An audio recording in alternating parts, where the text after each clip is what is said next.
Olá pessoal, eu sou o Mário Trentin e seja bem-vindo a mais um PMOcast. E neste episódio vamos falar das expectativas e dos nossos stakeholders durante o projeto. Bom, você que é gerente de projeto sabe o quanto é importante manter um bom relacionamento e que os seus stakeholders estejam satisfeitos ao longo do projeto. Afinal, o gerenciamento de projetos envolve mudanças. Estamos criando um novo produto, serviço, um resultado único. E a mudança acaba sentindo um pouco de resistência por parte dos stakeholders dentro e fora da organização, dependendo do seu projeto. Neste sentido, o primeiro passo de todo o projeto é entender a necessidade que o motivou.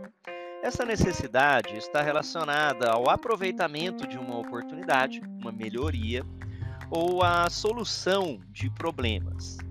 E como é que nós vamos saber qual é o objetivo do projeto e a sua necessidade, se não conhecermos todo o grupo de stakeholders? Não apenas o cliente, o patrocinador, mas expandir esse grupo de stakeholders para outros interessados, beneficiados, prejudicados pelos resultados ou pela execução do seu projeto. Antes de avançar, vamos esclarecer a definição de stakeholders ou partes interessadas do projeto. Esses são pessoas, grupos ou organizações que podem influenciar o seu projeto, por exemplo, impondo restrições, disponibilizando recursos ou mesmo requisitos para o seu projeto, ou são pessoas que serão afetadas pelo seu projeto, pessoas, grupos ou organizações que serão afetadas pelo seu projeto, como por exemplo, usuários e outros grupos. Ao identificar estes grupos, incluindo outras áreas da sua organização, órgãos governamentais e de regulamentação, fornecedores, usuários, beneficiários, financiadores, patrocinadores, entre outros, você terá uma maior clareza do que precisa ser feito no seu projeto. Vamos pegar um exemplo bem simples. Imagine um projeto de viagem da sua família. Você, ao identificar os stakeholders, provavelmente está pensando nos adultos, você e a sua esposa, por exemplo. Vocês fazem os planos, realizam uma viagem e durante a viagem, ou mesmo ao final desta viagem, observa que nem todos estão satisfeitos. Isso provavelmente porque não foram identificadas as necessidades de outros stakeholders que talvez menos importantes, mas que também precisam ser considerados. Você deveria identificar os seus filhos, por exemplo, talvez outras pessoas que vão participar da viagem, ou mesmo pessoas que não vão participar da viagem, mas que serão afetadas por ela, como por exemplo o seu vizinho ou a sua sogra, com os quais você vai deixar o cachorro, o gato, o peixe, entre outras coisas. Todos esses são stakeholders de um projeto muito simples e que precisam ser considerados para que ao final nós tenhamos a satisfação e o sucesso do projeto. Quando pensamos em projetos mais complexos, é muito fácil ignorar stakeholders. Em um projeto, alguns anos atrás, eu pude observar a reforma de um refeitório em uma unidade fabril. Era uma fábrica muito grande e as modificações no refeitório eram relativamente simples e pequenas, consistiam em adaptações na parte de entrada e na circulação devido a legislações e regulamentações sanitárias.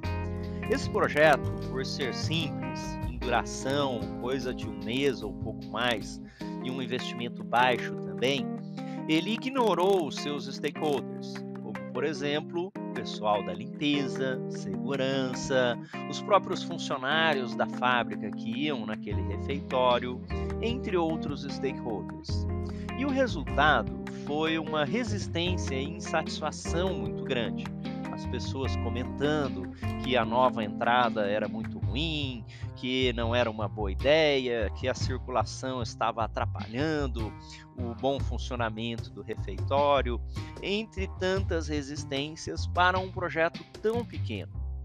Se tivéssemos identificado os stakeholders logo no início, nós teríamos pelo menos feito algum tipo de comunicação, como uma caixinha de sugestões, um quadro de avisos, a comunicação para todos os funcionários, equipe, limpeza, segurança e demais stakeholders, para que soubessem da mudança que iria ocorrer. Isso com certeza teria reduzido bastante a resistência.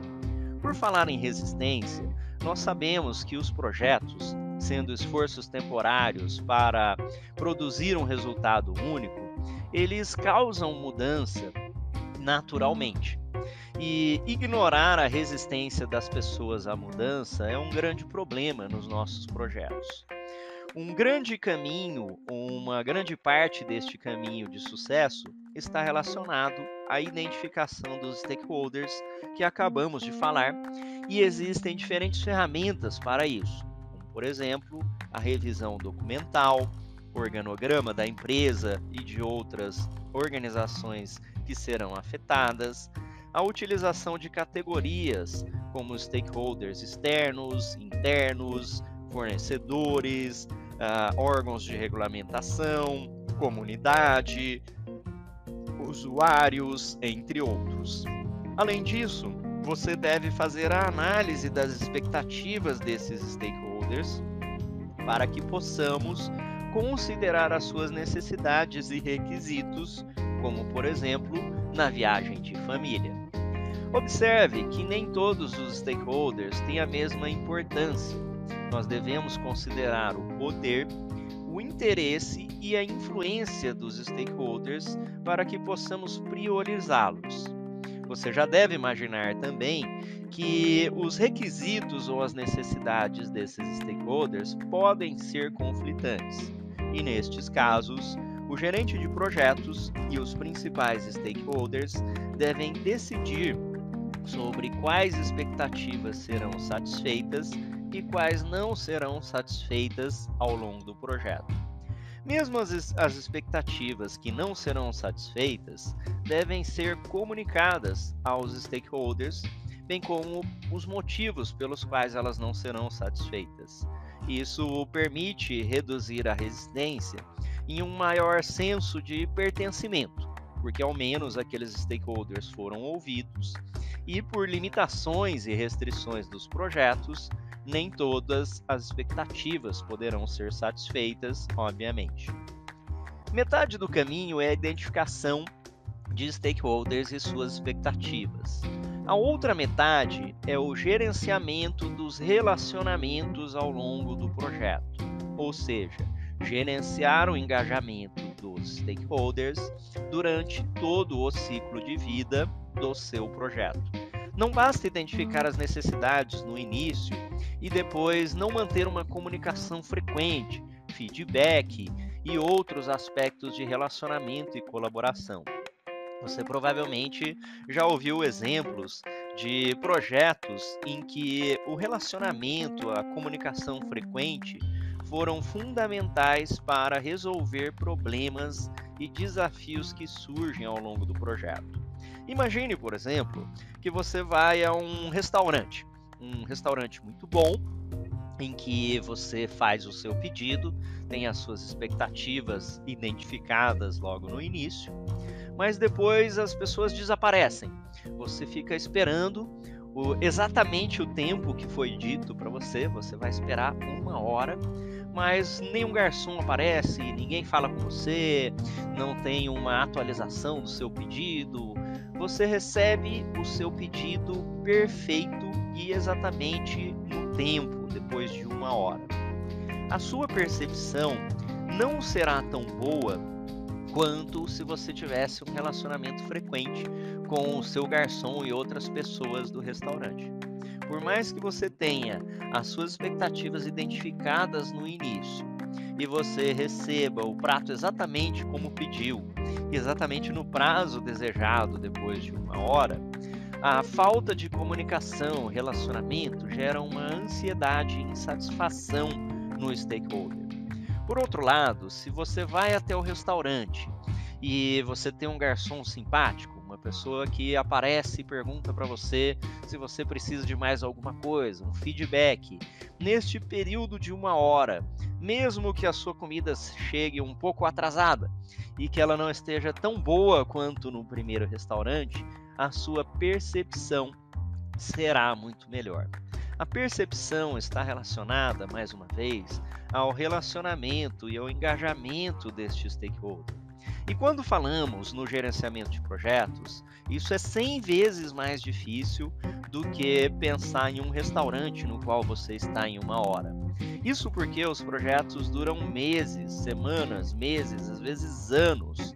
E se você passar um tempo muito longo sem se comunicar com os seus stakeholders, a resistência será maior. Você vai perder o apoio e suporte que conquistou a duras penas na iniciação do projeto e no levantamento de requisitos. Portanto, eu sempre tive isso tanto nos meus projetos quanto no meu relacionamento com os meus chefes ou subordinados, de procurar manter uma comunicação o mais frequente possível. Essa comunicação frequente permite o relacionamento humano, que é tão fundamental para eliminar as resistências e para entender as necessidades, expectativas e engajar os nossos stakeholders de maneira efetiva. Existem outras técnicas para o engajamento dos stakeholders, como, por exemplo, a identificação clara dos benefícios e a articulação desses benefícios, o relacionamento entre esses stakeholders de uma maneira coletiva também, para que você tenha, de certa maneira, um endomarketing do seu projeto por meio dos apoiadores ou champions do projeto, e outras estratégias que podem ser utilizadas ao longo do ciclo de vida. O mais importante de tudo é ter em mente que você deve sempre identificar o máximo de stakeholders possível, compreender as suas expectativas e necessidades que serão priorizadas posteriormente, e então desenvolver estratégias de engajamento, colaboração e comunicação frequentes com os principais grupos de stakeholders no seu projeto. Eu espero que essas dicas possam ajudar no seu projeto. Existem várias ferramentas para isso, tanto na metodologia Prince2 quanto no guia PMBOK e outras ferramentas que vão ajudar você a estar próximo dos seus stakeholders daqui para frente, aumentando a satisfação e as chances de sucesso no seu projeto. Não se esqueça de compartilhar este episódio do PMOcast, deixe seus comentários e sugestões para os próximos. Um grande abraço e até lá!